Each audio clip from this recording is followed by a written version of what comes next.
Salam sejahtera bagi Bapak, Ibu, dan Saudara di dalam Kristus. Kiranya Bapak, Ibu, dan Saudara hari ini hidup dalam sukacita dan penuh rahmat dari Allah. Hari ini kita berjumpa lagi dalam program Renungan Harian GKPO Halim Perdana Kusuma pada Sabtu 19 Juli 2025. Sebelum membaca dan merenungkan firman Tuhan, mari kita berdoa terlebih dahulu.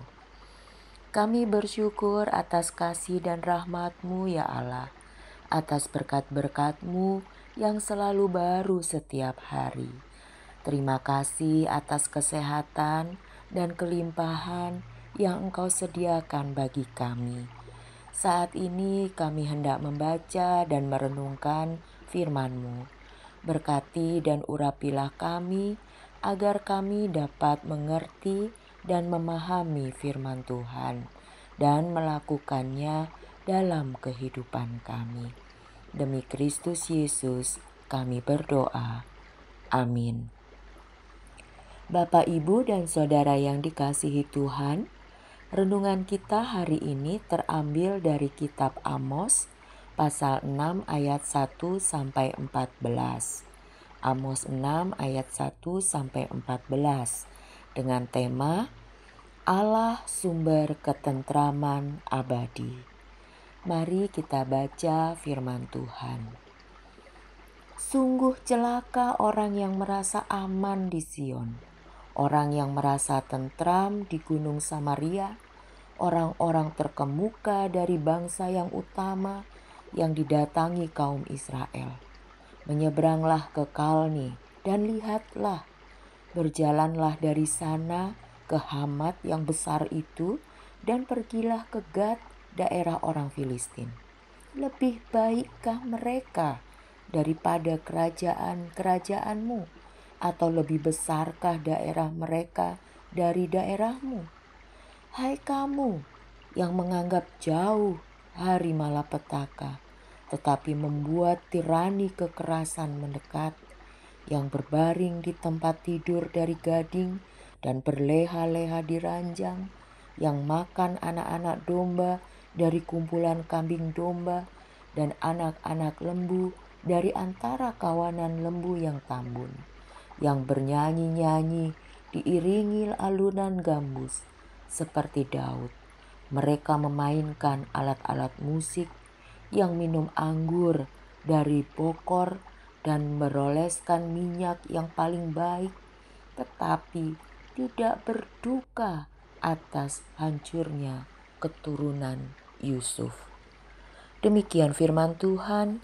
Yang berbahagia adalah kita yang selalu membaca, merenungkan, dan juga melakukan firman dalam kehidupan sehari-hari. Bapak, Ibu, dan Saudara yang dikasihi Tuhan, seringkali dalam hidup kita menemukan titik di mana kita merasa lelah dan putus asa, merasa tidak sanggup lagi menanggung beban penderitaan yang sepertinya tidak kunjung usai dari hari-hari yang kita jalani. Ada saja hal-hal yang membuat kita hampir menyerah. Biasanya orang-orang akan mencari cara untuk menemukan ketentraman batin, ketenangan jiwa dengan cara-cara yang mereka cari sendiri. Bisa dengan berdoa, bisa dengan melakukan aktivitas kegiatan sepanjang hari di dalam rumah ibadah, bisa healing ke tempat-tempat rekreasi, atau membeli barang-barang mahal seperti yang diinginkannya, makan di restoran atau di tempat yang lain, dan banyak lagi. Walaupun ada yang sudah berdoa, memohon kekuatan, tetapi belum juga menemukan ketenangan batin. Lalu mereka mencari cara lain untuk menemukan ketentraman itu. Mencari uang, mengumpulkan uang, membeli barang-barang yang mahal, healing ke tempat-tempat yang menyenangkan, belanja-belanja, lalu beroleh kepuasan batin, bahagia. Tapi kita tidak sadar ketentraman itu yang kita temukan itu bisa jadi merupakan ketentraman semu. Kita berpikir bahwa dengan mendapatkan semua yang kita inginkan dalam hidup akan memberikan kedamaian, kebahagiaan, dan ketentraman. Bisa mengajak kita melupakan semua beban dan persoalan dalam hidup kita. Tapi itu hanya sementara. Seperti yang diceritakan dalam kitab Amos, umat Israel juga mencari ketentraman di luar dari Allah. Mereka lebih membanggakan tempat-tempat yang mereka lihat dan menganggap sebagai tempat yang megah, hebat, luar biasa. Masyarakatnya bahagia, makmur, berkelimpahan. Lalu mereka berbondong-bondong mencari kehidupan baru di tempat itu, lengkap dengan mengikuti cara hidup dan peribadatan masyarakat setempat. Mereka menemukan ketentraman dengan cara mereka sendiri. Lambat laun, mereka meninggalkan Tuhan. Mereka berpikir menyembah Tuhan tidaklah mendatangkan kelimpahan dan kesejahteraan hidup seperti yang mereka harapkan. Disinilah Nabi Amos hendak mengingatkan umat Israel bahwa orang-orang di kota dan di wilayah yang mereka bangga-banggakan itu tidaklah ada apa-apanya dibandingkan dengan kekuasaan Tuhan Allah.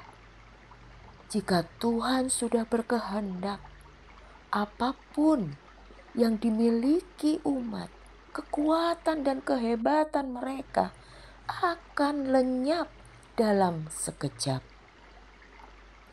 Bapak, Ibu, dan Saudara yang dikasihi Tuhan, renungan hari ini juga mengingatkan kepada kita, tidak ada ketentraman abadi di dunia ini selain dekat dengan Allah. Dia punya segalanya. Allah kita selalu sabar mendengar keluhan-keluhan kita dan selalu memberi solusi terbaik kepada kita. Memang doa-doa kita tidak diberikan jawaban dalam sekejap, seperti kita tinggal beli tas, baju, barang mewah yang kita inginkan dan membuat kita puas dan bahagia. Ketentraman dari Allah harus kita ciptakan sendiri dengan petunjuk yang Tuhan berikan.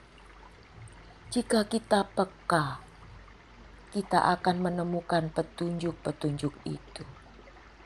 Caranya adalah tenanglah dalam menghadapi ketakutan dan pergumulan hidup.